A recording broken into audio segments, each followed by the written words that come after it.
Sun spots मतलब सूर्य में जो धब्बे होते हैं। जिस प्रकार चांद में काले धब्बे होते हैं उसी प्रकार सूर्य में भी दाग होते हैं।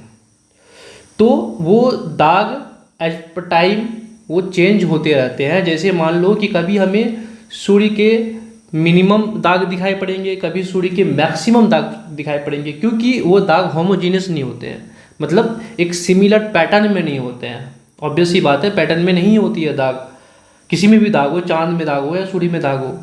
तो अगर मैं देखूं कि सबसे मिनिमम दाग और सबसे मैक्सिमम दाग जो हमें दिखाई पड़ेगी सूर्य में, उसका ड्यूरेशन है ना 5.5 साल का होता है ना।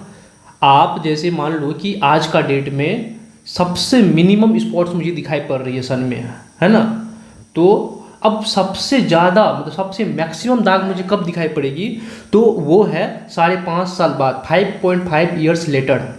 हाँ, और वापस से 5.5 साल बाद वापस से मुझे मिनिमम दिखाई पड़ेगी। मिनिमा मतलब सोलर मिनिमा उसे बोलते हैं, जिसमें सबसे कम स्पॉट्स दिखाई पड़े, और सबसे ज़्यादा जब दिखाई पड़े तो मैक्सिमा बोलते हैं, सोलर मैक्सिमा। तो एक कंप्लीट साइकिल की बात करें तो कंप्लीट साइकिल आपका 11 साल का होता है। 11 कैसे? 5.5 प्लस 5.5, ठीक है। और उसी को बोलते हैं complete cycle is called sun spot cycle या फिर सोलर साइकिल।